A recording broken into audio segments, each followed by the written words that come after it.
नमस्कार, मैं आशीष। आप देख रहे हैं द पैम्फलेट। सिविलाइजेशन स्टोरीज़ का आज 8वां एपिसोड है। आपका स्वागत है। आज हम बात करने जा रहे हैं गन कल्चर की। अमेरिका में बंदूक हिंसा के बारे में आपने सुना होगा। आए दिन कहीं वहाँ पर किसी स्कूल में गोलीबारी हो जाती है, कभी सड़क पर, कभी किसी चौराहे पर। तो हम बात करेंगे कि आखिर ये कल्चर, बंदूक से होने वाली हिंसा का कल्चर, इसकी संस्कृति क्या है और ये कैसे हमारे और आपके बीच में जगह बना रहा है।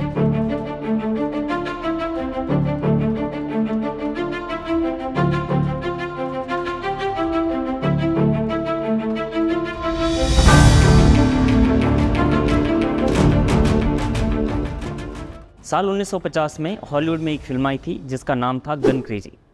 इसमें दिखाया गया है कि किस तरह से कुछ बच्चे अपने निशानेबाजी के शौक से अपराधी बन जाते हैं। उन्हें लगता है कि उनके भीतर अगर कोई एक टैलेंट है तो वो है निशाना लगाने का। एक दृश्य में एक बच्चा पहले सामने रखी हुई किसी चीज़ पर, किसी निर्जीव सी वस्तु पर निशाना लगा रहा होता है और तभी उसकी नज़र पड़ती है वहाँ पर चल रहे मुर्गी के बच्चे पर।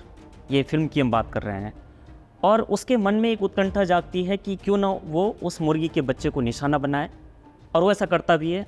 उस बच्चे को गोली मार देता है। कहाँ वो उस ऑब्जेक्ट पर निशाना लगा रहा था और कहाँ वो उस मुर्गी के बच्चे को मार देता है। उसे लगता है कि वहाँ पर उस निर्जीव वस्तु को निशाना बनाने से बढ़िया है कि क्यों ना अपने स्किल्स को थोड़ा सा एक कदम आगे बढ़ाए, और उसका शिकार कर देता है। इसके बाद यही कुछ उसके दोस्त आपस में मिल करके जंगल में जा रहे होते हैं। वहाँ पर बाघ का शिकार करने के लिए एक दूसरे को चैलेंज करते हैं। बड़े होकर के अपने इस टैलेंट को उसमें बैंक रॉबरी के लिए इस्तेमाल करने लगते हैं। एक ऐसी दुनिया की कल्पना करके देखिए जहाँ बंदूकें ही ना हो, जहाँ बम बारूद जैसी चीज़ें ही ना हो। टेक्सास, बर्मिंघम, मिसौरी, अमेरिका के तमाम शहर लगभग हर रोज़ गन वायलेंस के कारण चर्चा में रहते हैं। जब तक ये खबरें अखबारों में होती हैं तब तक लोग गन कल्चर यानी बंदूक की संस्कृति पर बहस भी करते हैं। लेकिन जैसे ही वो अखबार पुराना हो जाता है वैसे ही गन कल्चर पर भी लगाम लगने वाली जो बहस हैं वो भी शांत हो जाती हैं। आप बिना बंदूक वाली दुनिया बसाने की बात कर रहे हैं, जबकि अमेरिका में तो लोग बंदूक रखने के कानून को लेकर भी बंटे हुए हैं। कुछ लोग इसे कहते हैं कि ये कानून सख्त होना चाहिए, और कुछ लोग कहते हैं कि इन कानूनों को आसान होना चाहिए, यानी उनके पास बंदूकें होनी चाहिए, उनके पास ये सुविधा होनी चाहिए, लोगों के पास बंदूकें होनी चाहिए। आपने बचपन में चोर पुलिस वाला खेल खेला हुआ, जिसमें बच्चे एक दूसरे पर निशाना साधते हैं, पकड़ते हैं। एक चोर बनता है, एक पुलिस बनता है। इसमें चोर को पकड़ने पर पुलिस उसे हैंड्स अप कहती है और ठाई ठाई की आवाज़ भी निकालते हैं बच्चे अपनी जुबान से। आपने भी गेम खेला होगा, हमने भी खेला होगा। आपने भी चोर को ज़रूर पकड़ा होगा। इसके बाद कई बच्चे इस बंदूक को हासिल करने के लिए इसके ख्वाब देखने लगते हैं। यहीं से मनोवैज्ञानिक रूप से वो बच्चा चाहने लगता है कि उसके अंदर शायद बंदूक से शिकार करने वाला या निशाने बनाने वाला टैलेंट छिपा हुआ है। ये कुछ उसी तरह से जैसे आपने देखा होगा कि जो बच्चे टीवी पर रेसलिंग देखते हैं, WWE फाइटिंग, और उसके बाद अपने स्कूल में या अपने आसपास के बच्चों को वैसे ही दांव पेंच, धोबी पछाड़ लगा के दिखाना, उनके साथ वैसे ही फाइटिंग करना, उनको पटकनी देना, वो ऐसे ट्रिक्स उन पे इस्तेमाल करने लगते हैं। अभी बंदूक से हिंसा करने का चलन क्या भारत से आया? ऐसा बिल्कुल भी नहीं है, क्योंकि अमेरिका में लगभग 50 साल पहले वहाँ के राष्ट्रपति लिंडन बेंस जॉनसन ने कहा था, अमेरिका में अपराधों में जितने लोगों की जान जाती है उसमें मुख्य वजह फायर आर्म्स होते हैं। ये हथियारों को लेकर के हमारी संस्कृति की लापरवाही भरे रवैये और उस विरासत का परिणाम है जिसमें हमारे नागरिक हथियारबंद और आत्मनिर्भर रहते रहे हैं। आंकड़े तो कहते हैं कि जिस समाज में बंदूक को रखने की आज़ादी है वहाँ बंदूकों से होने वाली हिंसा भी उसी स्तर पर होती है, यानी one is less safe if one is a gun owner. तो सारे देश मिलकर ये समझौता क्यों नहीं कर लेते हैं कि बंदूकें बनानी ही बंद कर दी जाए? समस्या को ही समाप्त कर दिया जाए तो समस्या रहेगी ही नहीं। अब सवाल ये आता है कि ऐसे कौन लोग हैं जिन्हें अपने आसपास हथियार चाहिए होते हैं? क्या ये किसी किस्म का कोई मनोरोग तो नहीं है? ऑस्ट्रेलिया की एक कहानी मैं आपको सुनाता हूँ। साल 1996 में ऑस्ट्रेलिया के तस्मानिया में मार्टिन ब्रांड नाम के व्यक्ति ने अंधाधुंध गोलियां चला करके 35 लोगों की जान ले ली थी। इस गोलीबारी में 23 लोग घायल भी हुए थे। इसके बाद वहाँ के सभी बड़े राजनीतिक दलों ने मिल करके बंदूकों पर रोक लगाने का फैसला किया। हथियार रखने को लेकर के कठोर कानून भी बना लिए गए थे। इसका नतीजा ये हुआ था कि ऑस्ट्रेलिया में आम लोगों के पास मौजूद हथियारों में 30% की कमी आ गई थी, और ऑस्ट्रेलिया में बंदूकों से मरने वालों की संख्या में 50% की कमी आई थी।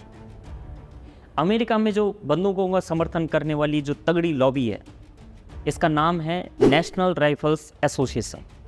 ये बड़े बड़े गिरोह हैं जिनके पास इतना धन है, इतना पैसा इन लोगों के पास है कि इसके जरिए ये अमेरिकी संसद को, उसके सदस्यों को प्रभावित कर लेते हैं और मनचाहा ये कानून भी बनवा लेते हैं। पिछले कई चुनाव में इस संगठन ने और इसके जैसे अन्य संगठनों ने बंदूक पर रोक लगाने वाले गुटों की तुलना में बंदूकों के समर्थन को लेकर कहीं अधिक पैसा खर्च किया, सिर्फ इसलिए ताकि बंदूकें बनती रहें और बंदूकें बिकती रहें। तो क्या ये लोग ऐसा अपने व्यापार को बनाए रखने के लिए तो नहीं करते हैं? अब हम थोड़ा सा फिल्मों पर आते हैं। अब सवाल ये उठता है कि सोसाइटी में आखिर ये इस तरह की प्रवृत्ति कहाँ से हावी होती है? क्या आपको नहीं लगता है कि ये जो गन कल्चर है, ये किस किस्म की हिंसा हमारे मस्तिष्क में इसको बिठाने के लिए टीवी और जो फिल्में हैं उसका भी बड़ा रोल होता है? इसके पीछे हॉलीवुड की फिल्मों का भी एक बड़ा और बेहद शातिर भूमिका उसकी रही है। हॉलीवुड के एक नामी डायरेक्टर का एग्जाम्पल ले लेते हैं, आप लोग भी उनसे परिचित होंगे, क्विंटिन टोरंटिनो। आपने उनका नाम सुना ही होगा, पूरी दुनिया में वो प्रसिद्ध हैं, उनकी फिल्में भी। इनकी कुछ फिल्मों के नाम मैं आपको बताता हूँ: Kill Bill, Pulp Fiction, Django Unchained, Reservoir Dogs, Inglourious Basterds, वही ब्रैड पिट वाली जो नाजी, यहूदी और नाजियों के बीच के संघर्ष पर बनी हुई है। इन फिल्मों को आप सिनेमाई तौर पर अगर देखेंगे तो ये एकदम उत्कृष्ट नज़र आती हैं, उम्दा फिल्म एक दिन। लेकिन इन सब की थीम अगर आप देखेंगे तो सिर्फ और सिर्फ वायलेंस यानी हिंसा, बुरी तरह से दिखाए जाने वाले इसमें हिंसक दृश्य होते हैं। बंदूकों से होने वाली गैंग वॉर इसमें होती है, कोई किसी का सर फोड़ रहा है, कोई गन से किसी को किसी भी तरह से खोल देता है, ये इन फिल्मों में दिखाया जाता है। हॉलीवुड की फिल्मों में एक और चीज़ आप देखेंगे जिसके रुझान भी अब कभी कभी अमेरिका में होने वाले अपराधों में नज़र आने लगते हैं।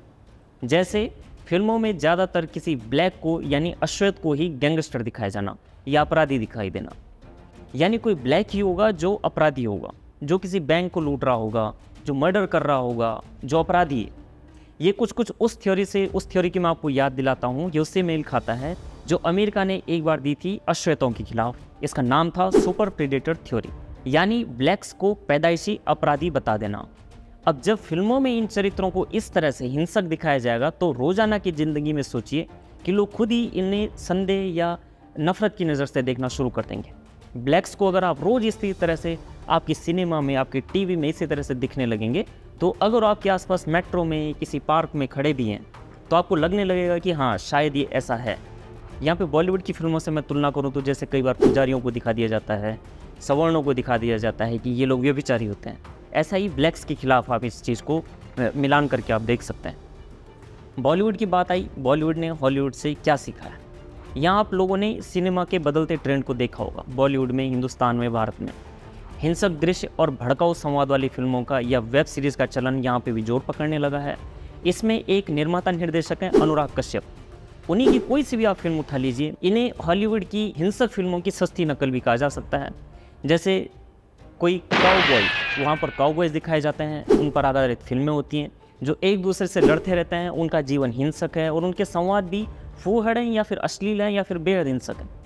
वैसे ही नकल अब बॉलीवुड में भी करने की कोशिश की जा रही है।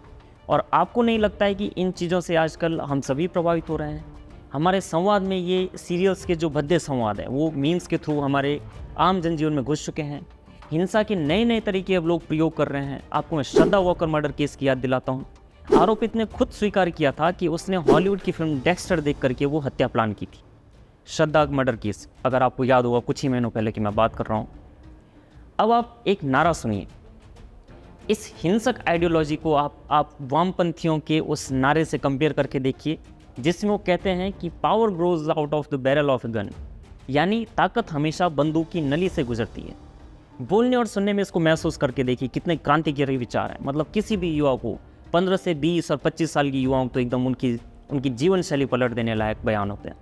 वो विचारधारा वायलेंस ऑफ पॉवर्टी का नाम उससे सरकारी लोगों की हत्या करती है, जो आपने कई बार देखा होगा। ये अपने आप को जस्टिफाई करने के लिए सरकारी लोग हैं, सरकारी वो किसी पोजीशन पर कोई बैठा व्यक्ति है, उसको मारने के लिए इसे वायलेंस ऑफ पॉवर्टी नाम देते हैं, अलंकृत कर देते हैं हत्या को।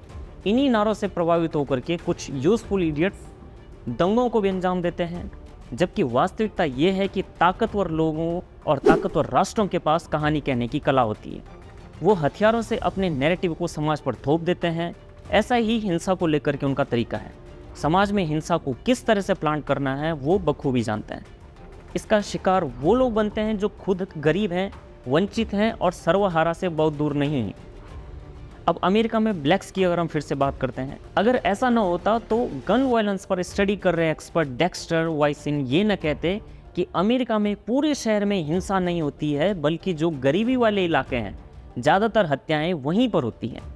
डेक्स्टर यूनिवर्सिटी ऑफ टोरंटो में फैकल्टी ऑफ सोशल वर्क के डीन हैं और वो कहते हैं कि शिकागो के पश्चिमी और दक्षिणी इलाकों में आप गरीबी और अपराध ज़्यादा पाएंगे, या जिन इलाकों में ब्लैक और कम आय वाले हिस्पैनिक्स रहते हैं वहाँ पर हिंसा ज़्यादा है, यानी उनकी गरीबी को ही उनके अपराध से जोड़ दिया जाए।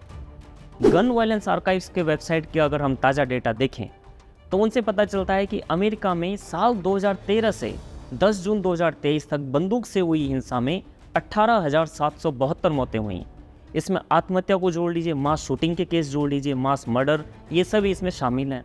अब इस पूरे तामझाम को अगर आप देखेंगे तो आपको आयरन मैन फिल्म अगर आपने देखी होगी, सर रॉबर्ट डॉरी जूनियर की जो फिल्म है, उसी में एक झलक आपको मिल जाएगी इस पूरे घटनाक्रम की, जो कुछ भी मैं आपको बता रहा हूँ। यानी बम बंदूकों का निर्माण और उसकी सप्लाई समाज में किस लिए की जाती है और इसके पीछे कौन लोग होते हैं। उस फिल्म में भी, आयरन मैन फिल्म में भी आपने देखा होगा कि वो खुद हैरान हो जाता है जब उसे पता चलता है कि उसके बनाए हुए हथियार किन लोगों के काम आ रहे हैं। विश्व शांति और विश्व कल्याण की बात करने वाले भारत जैसे देश में ये प्रचलन बढ़ गया है। इसके पीछे क्या वजह हो सकती है? हमारा मूल मंत्र तो सर्वे भवन्तु सुखिनः का है। समाज को पॉल्यूट करने के लिए पहले फिल्मों से इसका प्रचार किया जा रहा है, फिल्मों से समाज में, और फिर समाज से स्कूलों में, और फिर किसी आम दिन, किसी रैंडम दिन पता चलता है कि किसी बच्चे ने स्कूल में बंदूक से कई लोगों को भून दिया। ये तो थी गन कल्चर, बंदूक से होने वाली हिंसा की बात। आपको हमारा ये एपिसोड कैसा लगा आप हमें कमेंट्स में ज़रूर बताइए। सिविलाइजेशन स्टोरीज़ के पिछले सारे एपिसोड्स आप हमारे यूट्यूब चैनल पर इसी प्लेलिस्ट के अंतर्गत देख सकते हैं। देखते रहिए द पैम्फलेट। धन्यवाद।